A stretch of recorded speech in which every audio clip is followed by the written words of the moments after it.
Well, the time finally arrived.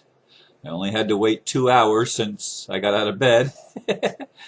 Actually, it's about 2 hours and a minute. Anyway, good morning, good morning. What a morning it's been so far. The title that I've chosen for today's little talk is Creating Our Way Out of Hell. And I wrote a blurb, as always. Sometimes, when I take time to be quiet and welcome new thoughts, I get excited. Today I had another exciting new thought that I will not share directly because if you're not where I am, you would not get it. In fact, I see that most people don't get it yet. And that's okay, since it is what it is. To say it allegorically, I, as all of us have done, found myself in a hell that I created along with all the other souls on this human journey into the far country of illusions. And guess what? Since we created this hell on earth, we can also create our way out whenever we are ready. I actually had several titles come to me over the course of the first hour that I was out of bed and the half an hour that I was awake before I got out of bed. But I chose this one about 45 minutes ago because I think it paints an interesting picture. Many of the problems that I have found myself in my life, I battled with over and over and over again, and for a long time I was absolutely unwilling to be anything other than the victim. I didn't see how I had created the situation, and I certainly wasn't going to take responsibility for it. I considered much of it to be hell on earth, which is why there have been times that I didn't think of killing myself, but I have prayed many times to die because I just felt like I couldn't handle it anymore. And I've been really honest. For those of you that have listened over a period of time, you realize how I've shared with you when I've been up and I've shared with you when I've been down. But this morning, the idea that excited me is I realized, and I'm not going to detail it, but I realized that everything that I need to get out of the situation is something that's already at my disposal if I will be willing to look there. But most people, I find, are not willing to look where the answer is, because where the answer is usually painful to look there. And I listened to Sheldon Neidel's post. I actually heard it read on the website that I have that actually digitally reads the message, mispronounces some of the words, by the way. But in any case, that was an uplifting message. And then I went to John Smallman's message. Your shadow is a very important part of human nature. And I'm going to read just a small portion of that message because I think it really fits in with what I'm saying today. John channels from Saul. This is a channel from Saul. One of the main issues that humans will be dealing with in the coming months is the need to acknowledge, address, and release their shadow side. The shadow side is that aspect of self which is generally judged to be unacceptable by the family, religion, or culture in which one grows up. Actually, it is a very important part of human nature and is needed as a balance to the aspect that is deemed acceptable. Your illusory world deals in opposites. right and wrong, love and hate, fast and slow, etc. And for harmony to flow, these opposites must be balanced. What generally happens, though, is that one side is judged good and the other bad. And the side or aspect that is judged bad is either kept hidden or it is buried deep within the subconscious realm of the mind. Doing this causes stress and tension and severely limits your creative abilities. When you look at the lives and works of some of your most creative people, you can see that their shadow, unacceptable side was very involved in the work they created and their daily lives and behaviors. And this is either ignored or patronizingly accepted as the price that people have to pay for allowing them, those incredibly creative ones, to entertain you with their great skills and talents. But it remains unacceptable for anyone else to behave like them. That's BS. Yesterday I watched a video that blew my mind. It's an older video of a man, and do I have his name here somewhere? Probably not. No, well, is that it? Nope, that's not it. Nope, I'm not there on that page, but I don't remember the man's name, but I did post it on Facebook. That's where I can find it.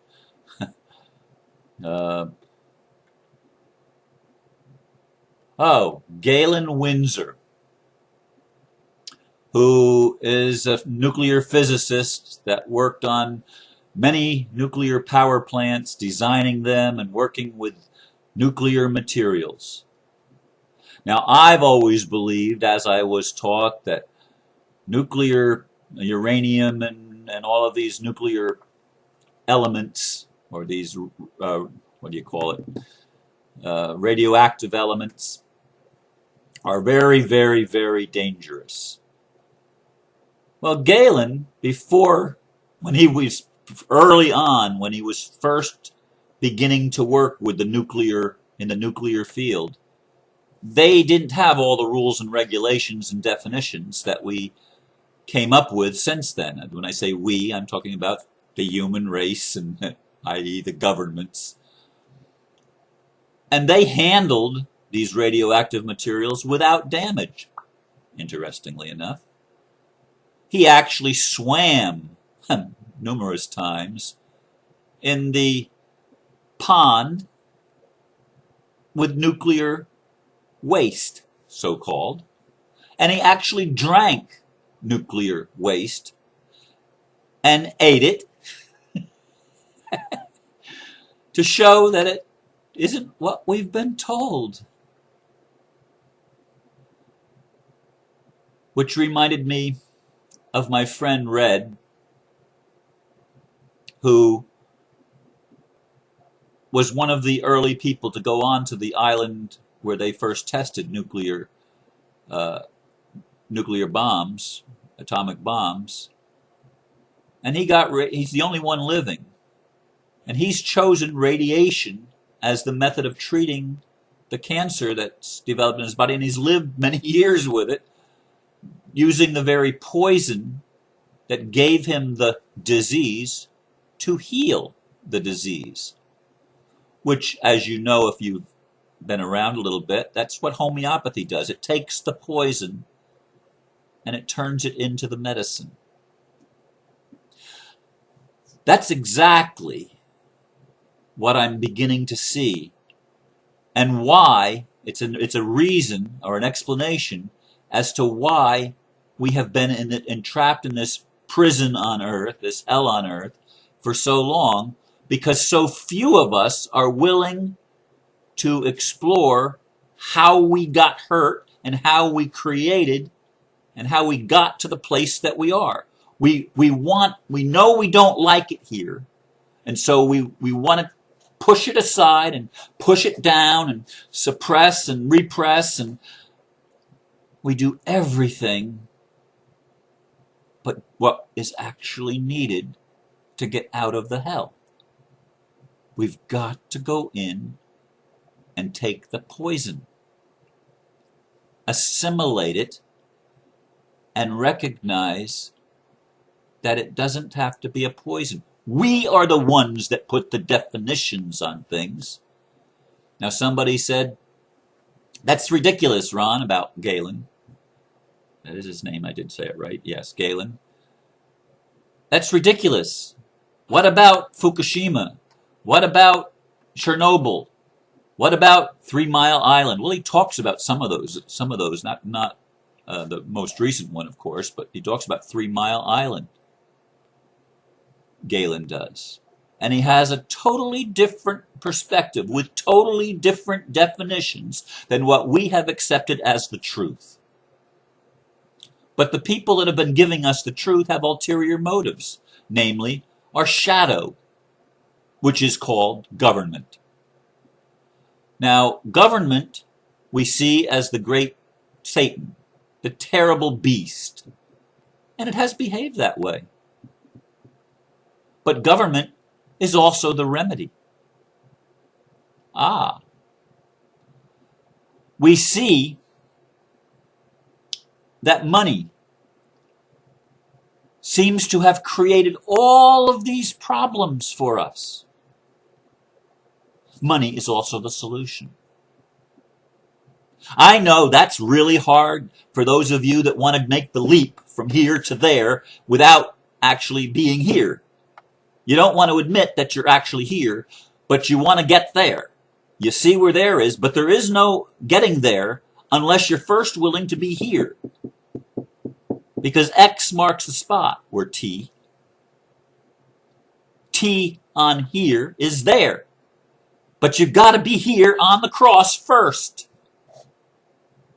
You've got to be willing to take the poison and die to the old definition, to the old way of perceiving the world. Because as long as you're going to keep perceiving the world the way that we've always perceived the world, we're going to keep having the world that we've always had, that we want so badly to get out of, but we're unwilling to take the medicine.